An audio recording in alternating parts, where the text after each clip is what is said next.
The idea today was innovation systems, and systems change, and then of course the role of the state and the role of us as analysts. And I just took a couple of keywords by different people and make sense of it. Miss Drake talked about legitimacy. She didn't call it legitimacy, but it was about legitimacy, because she said we need to meet the expectations of society, of citizens. So she referred to participation there. She referred very much to inclusion, and in the political science term, that is input legitimacy. She was struggling a lot with output legitimacy, which means, can we actually deliver on our promises? And Mr. Ehler, is he still here? I think he had to go.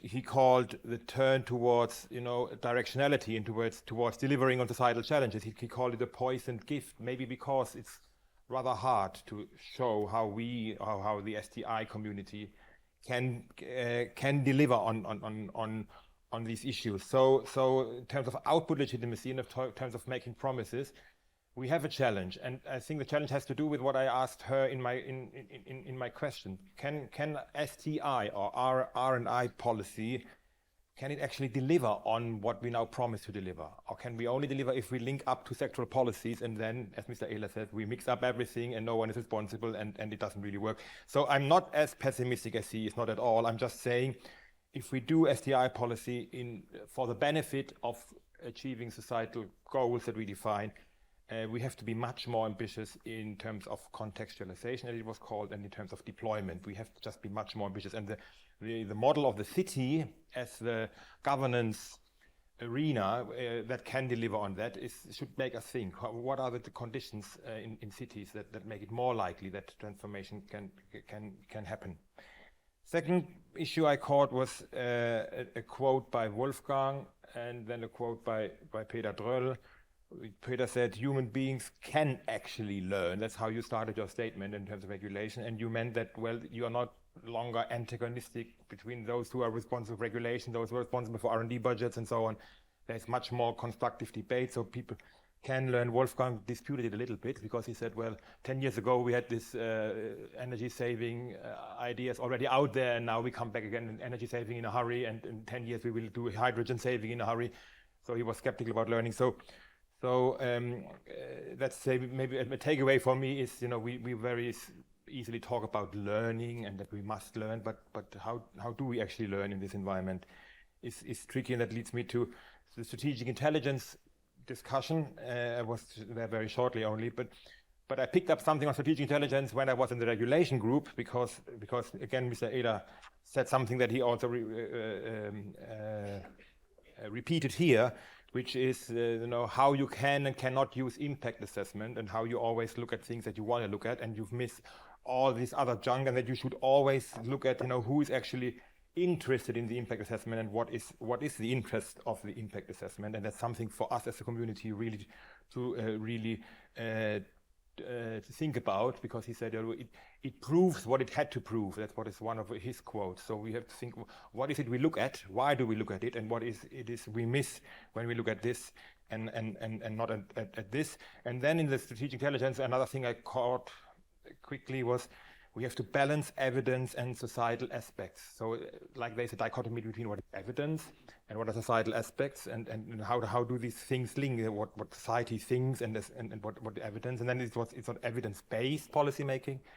That's what I learned. And it's evidence-informed policy making. In the social innovation arena, which is an arena I personally have just discovered for myself as a research interest, but as Jürgen Wengel said, it has been around always. And I have to say, again, I have to quote Helmar Krupp, 1972, social innovation as a term was there, as a term, social innovation already. So it's nothing that we invent out of the blue. And of course, it has always been there. There's no progress at all in society without social innovation. But the interesting question is the concept. Is it beneficial? Social innovation initiatives, for whom are they beneficial actually? So the call was for much more interdisciplinary research, again, a broader understanding. What does social innovation actually mean? And then something that we also speculate about, Katrin Ostertag and another colleague and myself, just writing an article about it. What happens if policy intervenes? Do we try then to standardize, to conceptualize it, to standardize it, and then And then what was the quote, Jürgen, you said? Do we take the value out of it or something like that? So is there a tension between policy making and bottom-up social initiative and social innovation? Again, maybe a question for policy making and for us as analysts. Technology sovereignty, my hobby horse or our hobby horse. The quote I caught was, it was always there.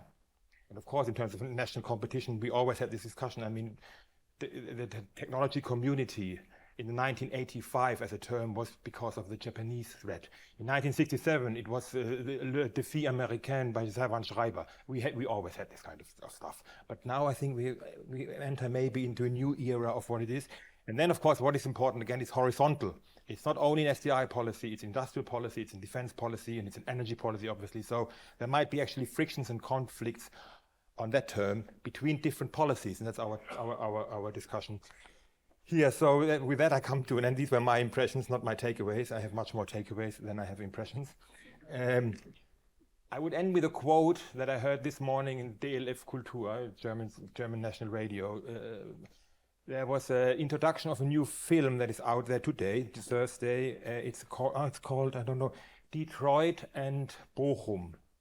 It doesn't want to be, but it is a comparison between these two cities that have been in decline because of transformation, the big industrial transformation, the car industry dying in both cities.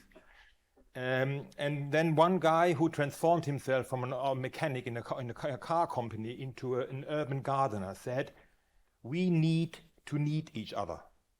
Social cohesion. We need to need each other. So we need mutual understanding. We need to understand that we need each other, and we need to need each other. And that is something I think that is a nice takeaway for a session as we have it today. We have different sectoral policies and innovation policies. We have analysts and policymakers and citizens. We need to understand that we need each other. And in order to better understand each other, I think we now turn to the buffet, to the interaction at the buffet. But before we do so, I would like to thank Ms. Gottman and Ms. Schmedes. Are they in the room? They're not in the room. They're two colleagues of mine who have made this all possible. And I want to thank all of you for your discussion, for being here. And now let's have a drink together. Thank you very much.